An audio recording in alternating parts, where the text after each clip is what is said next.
അടുത്ത മകലുമായി ഈ ശബ്ദപരിധിയിൽ നിന്നുകൊണ്ട് ഞങ്ങളെ ശ്രദ്ധിക്കുന്ന ഈ നാട്ടിലെ സുവിശേഷ സ്നേഹികളായ ഏവർക്കും കർത്താവായ യേശുക്രിസ്തുവിന്റെ നാമത്തിലുള്ള സ്നേഹവും വന്ദനത്തെയും ഈ പകലിൽ അറിയിക്കുകയാണ്. ഇവിടെ അടുത്തുള്ള PNG ചർച്ചിനുള്ള ബന്ധത്തിൽ അവിടുത്തെ വിശ്വാസികൾ ഇന്ന് പകൽക്കാലം ഈ ദേശത്തിന്റെ വിവിധ ഭാഗങ്ങളിൽ കടന്നുപോയി ആത്മീക സന്ദേശങ്ങൾ, നല്ല ദൈവിക വചനങ്ങളും അതുപോലെ ആമേൻ നല്ല ഗാനങ്ങളും ഒക്കെ ആലപിച്ചുകൊണ്ടിരിക്കുന്നു. ആ പ്രിയപ്പെട്ടവർക്ക് പ്രത്യേക കർത്താവിന്റെ നാമത്തിൽ സ്നേഹവും വന്ദനത്തെയും അറിയിക്കുകയാണ്. അപ്പോൾ തന്നെ ഈ പ്രദേശത്ത് 2 മാസത്തിനു മുമ്പ് കർമ്മേലോസ്പ്രൊവിൻസിലുള്ള ബന്ധത്തിൽ ഞങ്ങൾക്ക് പരസ്യ മീറ്റിംഗ് നടത്തുവാൻ കർത്താവ് സഹായിച്ചു. ഇപ്പോൾ ഈ പ്രദേശത്ത് ദൈവം ആമേൻ സ്നേഹിക്കുന്നു, ദൈവം ഈ പ്രദേശത്തെ കാണുന്നു. അങ്ങനെ തുടർന്ന് വീണ്ടും ഇങ്ങനെ ഒരു സന്ദേശമായി ഇവിടെ നിൽക്കുന്നതിൽ സന്തോഷമുണ്ട്. പ്രിയപ്പെട്ടവരെ, ഈ മീറ്റിങ്ങിന് നേതൃത്വം കൊടുക്കുന്ന ഇതിന്റെ അധ്യക്ഷൻ ആമേൻ, അതുപോലെ ഭാഷ കുടുംബം ആമേൻ, അതുപോലെ ഞങ്ങളുടെ അടുത്തുള്ള ദേവദാസന്മാർ എല്ലാവർക്കും കർത്താവായ യേശുക്രിസ്തുവിന്റെ നാമത്തിൽ സ്നേഹവും വന്ദനവും അറിയിക്കുകയാണ്. കർത്താവ് സഹായിക്കട്ടെ. സമയത്തിന്റെ പരിധിയിൽ ഒരു ചെറിയ സന്ദേശം അറിയിച്ച് എത്രയും പെട്ടെന്ന് കടന്നു പോകുവാൻ കർത്താവിൽ ആഗ്രഹിക്കുകയാണ്.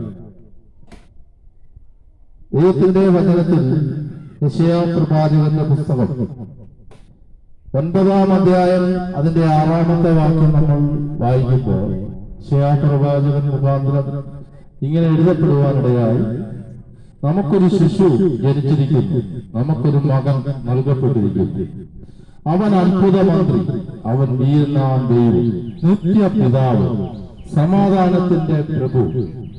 പ്രിയപ്പെട്ടവരെ, ഈ തിരുവെഴുത്ത് എഴുതുമ്പോൾ യേശുക്രിസ്തു ജനിച്ചിട്ടില്ല.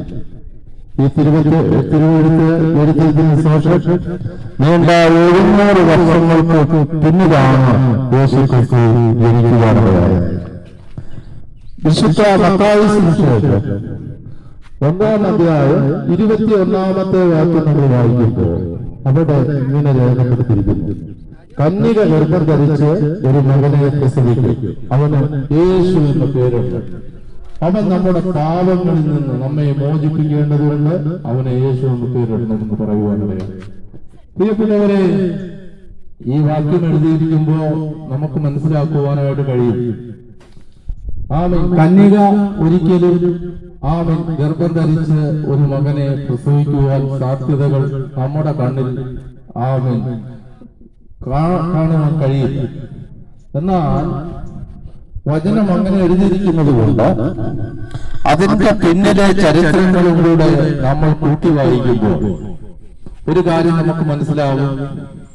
1-ാം അധ്യായം 17 മുതൽ നമ്മൾ മുൻപോട്ട് വായിക്കുമ്പോൾ നമുക്ക് മനസ്സിലാക്കുവാനായിട്ട് കഴിയും, അബ്രഹാം തുടങ്ങി ആമീൻ ദാവീദ് വരെ 14 സംവത്സരങ്ങൾ, അതുപോലെ ആമീൻ ദാവീദ് മുതൽ ബാബേൽ പ്രവാസം വരെ 14 ആമീൻ സംവത്സരങ്ങൾ, ബാബേൽ പ്രവാസം മുതൽ ക്രിസ്തു വരെ 14, അങ്ങനെ 42 സംവത്സരങ്ങൾ കൂട്ടി വായിക്കുമ്പോൾ യേശുക്രിസ്തുവിന്റെ ജനനം നടക്കുകയാണ്.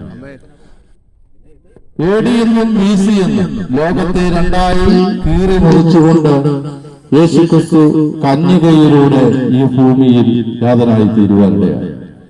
യേശുക്രിസ്തുവിന്റെ വരവിന്റെ ആമേൻ മുൻപിൽ തന്നെ ഒത്തിരി പ്രശ്നങ്ങൾ ഉണ്ടാകുവാനിടയായി. നമുക്കറിയാം, അതിന്റെ 17 മുതലുള്ള വാക്യങ്ങൾ നമ്മൾ വായിക്കുമ്പോൾ നമുക്ക് കാണുവാൻ കഴിയും, ആമേൻ ജോസഫ് എന്ന് പറയുന്ന പ്രിയ സഹോദരൻ ആമേൻ അന്നത്തെ കാലത്ത് ആമേൻ ഈ കന്യക എന്ന് പറയുന്ന മറിയെ വിവാഹ നിശ്ചയം ചെയ്ത് ഉറപ്പിച്ചതിന് ശേഷം ചില ദിവസങ്ങൾ മാസങ്ങൾ കഴിഞ്ഞപ്പോൾ അദ്ദേഹം അറിയുന്നത് ഈ കന്യക എന്ന് പറഞ്ഞ് ജോസഫ് ആമീൻ കണ്ട് ഉറപ്പിച്ച സഹോദരി ആമീൻ ഗർഭിണിയാണെന്ന് അറിയപ്പെടുവാനിടയായി. അപ്പോൾ ആമേൻ ഈ ഗർഭിണിയായ ഒരു സഹോദരിയെ ആമേൻ കൂട്ടി ആമേൻ ജീവിക്കുവാൻ ഒരിക്കലും ആമേൻ ജോസഫ് എന്ന് പറഞ്ഞ വ്യക്തി ആഗ്രഹിച്ചില്ല. ഇന്നത്തെ കാലത്താണെങ്കിൽ ആമേൻ അത് കുഴപ്പമില്ല. എന്താ കാരണം എന്ന് ചോദിച്ചാൽ 2 കുഞ്ഞുങ്ങളുള്ള മാതാക്കളെയൊക്കെ വിവാഹം കഴിക്കാത്ത ആമേൻ സഹോദരന്മാർ കൊണ്ടുപോയി ആമേൻ അവർ ജീവിക്കുന്നുണ്ട്. സർക്കാരും അതിനനുകൂലമാണ്. 2 കുഞ്ഞുങ്ങളുണ്ടോ 4 കുഞ്ഞുങ്ങളുണ്ടോ അതൊന്നും അവിടുത്തെ പ്രശ്നമല്ല. ആമേൻ പ്രായപൂർത്തിയായെങ്കിൽ അവർക്ക് 2 പേർക്കും പരസ്പര സമ്മതമാണെങ്കിൽ ആർക്കും എപ്പോഴും കുടുംബജീവിതം നയിക്കാം. എന്നാൽ അന്നത്തെ കാലത്ത് അങ്ങനെയല്ല.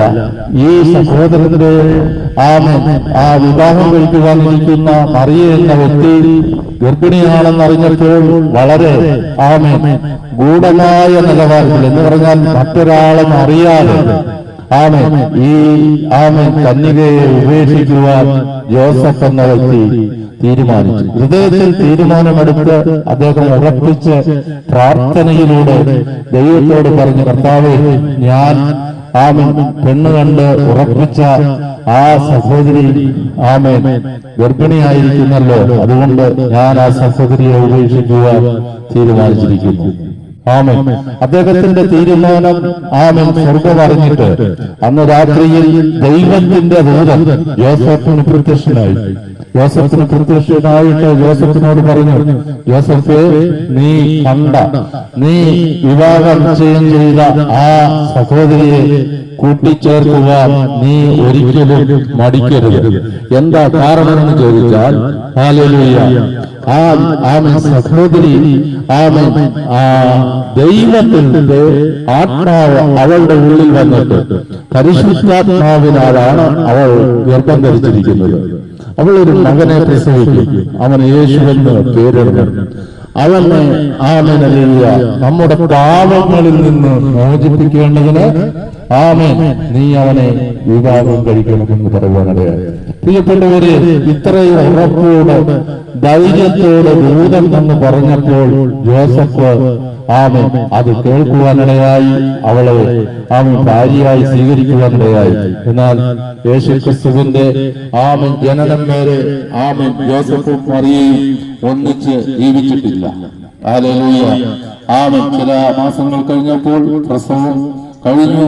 യേശുക്രിസ്തു എന്ന ആമേൻ തലമുറ ഭൂമിയിൽ ജനിക്കുവാനിടയായി.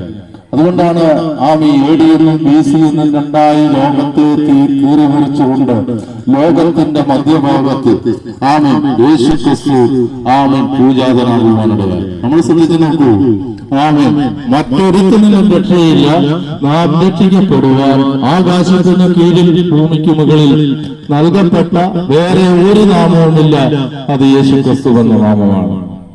പ്രിയപ്പെട്ടവരെ, ഞാനിത് പറയുമ്പോൾ ഹല്ലേലൂയ നമ്മുടെ പാപങ്ങളിൽ നിന്ന് നമ്മെ മോചിപ്പിക്കുക കഴിയുന്ന ഒരു വ്യക്തി എന്ന് പറയുന്നത് സ്വർഗത്തിൽ നിന്ന് ജനിച്ചവനായതുകൊണ്ട്, സ്വർഗത്തിലെ പരിശുദ്ധാത്മാവിനാൽ ജനിച്ചവനായതുകൊണ്ട് നമ്മെ മോചിപ്പിക്കുവാൻ, നമ്മെ രക്ഷിക്കുവാൻ തക്കവണ്ണം ഇടയായി തീർന്നു. അങ്ങനെയാണെങ്കിൽ ആ ദൈവത്തിന്റെ വാഗ്ദത്തപ്രകാരം ജനിച്ച ശിശു 33.5 വർഷം വരെ ഇവിടെ നമ്മുടെ നടുവിൽ ആമേൻ പലസ്തീനിൽ ആമേൻ അനേക ആമേൻ ഇടങ്ങളിൽ ആമേൻ തന്റെ പരസ്യ ശുശ്രൂഷ ചെയ്ത് കഴിക്കുവാനുള്ളതാണ്. ദൈവത്തിന്റെ വചനം ആമേൻ പ്രമാണത്തിൽ പ്രവാചകന്മാർ എഴുതപ്പെട്ട ആമേൻ പ്രവചന ആമേൻ നിവർത്തിക്കുവാനാണ് ആമേൻ ഹല്ലേലൂയ യേശുക്രിസ്തു ഈ ഭൂമിയിലേക്ക് വന്നത്. 3 കാര്യങ്ങൾ പറഞ്ഞ് ഞാൻ അവസാനിപ്പിക്കാം. യേശുക്രിസ്തു ഈ ഭൂമിയിൽ വന്നതുകൊണ്ട് നമുക്ക് എന്ത് ലാഭമുണ്ടായി, നമുക്ക് എന്ത് പ്രയോജനമുണ്ടായി എന്ന് നമ്മളോട് ചോദിച്ചാൽ എനിക്ക് പറയുവാൻ കഴിയുന്നത്, യേശുക്രിസ്തു ഭൂമിയിൽ വന്നതുകൊണ്ട് 700 വർഷങ്ങൾക്ക് മുമ്പ് എഴുതിയ പ്രബോധനം ആമേൻ യേശുക്രിസ്തു ഭൂമിയിൽ വന്നപ്പോൾ നിവൃത്തിയായി. ഹല്ലേലൂയ. യേശുക്രിസ്തു ഭൂമിയിൽ വന്നപ്പോൾ ആ പ്രവചനങ്ങൾ നിവൃത്തിയായി. യെശയ്യാവ് മുതൽ മലാക്കി വരെ പ്രവചിച്ചു. ആമേൻ. അതിന് മുമ്പ് പ്രവാചകന്മാർ പ്രവചിച്ചു, അതിന് പിന്നിൽ പറഞ്ഞു എല്ലാം നിവൃത്തിയായത് കന്യകയിലൂടെ അവൻ പൂജാതനായപ്പോഴാണ്. പ്രിയപ്പെട്ടവരെ, ആമേൻ. രണ്ടാമത് നമുക്കുണ്ടായ നേട്ടമെന്ന് പറയുന്നത് മനുഷ്യനെല്ലാം പാപികളായിരുന്നു. ആമേൻ. ലോകത്തിൽ ജനിച്ച സകല മനുഷ്യരും ആദം ഹവ്വ ദമ്പതികൾ മുഖാന്തരം പാവത്തിൽ വീണ് പാവത്തിന്റെ ആമേൻ ശമ്പളം അവർ മരണത്തിലേക്ക് കൊണ്ടെത്തിക്കുവാനിടയായി. ആ പാവത്തിൽ നിന്ന് യേശുക്രിസ്തുവിന്റെ രക്തം മുഖാന്തരം നമുക്ക് വിടുതൽ നൽകുവാനിടയായി തീർന്നു. യേശുക്രിസ്തുവിന്റെ രക്തത്തിൽ വിശ്വസിക്കുന്ന ഏതൊരു വ്യക്തിയുണ്ടോ ആ വ്യക്തിയുടെ ഏത് പാപത്തെയും മോചിപ്പിച്ചൊരു പുതിയ മനുഷ്യനാക്കി പുതിയ ആ പ്രവൃത്തിയിലേക്ക് കൊണ്ടെത്തിക്കുവാൻ ദൈവത്തിന്റെ ആത്മാവിന് കഴിയും. അങ്ങനെയാണെങ്കിൽ രണ്ടാമത്തെ നേട്ടം എന്ന് പറയുന്നത് നമ്മുടെ പാപങ്ങൾ അവ മോചിച്ചു തന്നു. മൂന്നാമത്തെ നമ്മുടെ നേട്ടം എന്ന് പറയുന്നത് മറ്റൊന്നുമല്ല, ഹല്ലേലൂയ, ആമേൻ. മൂന്നാമത്തെ നമ്മുടെ നേട്ടം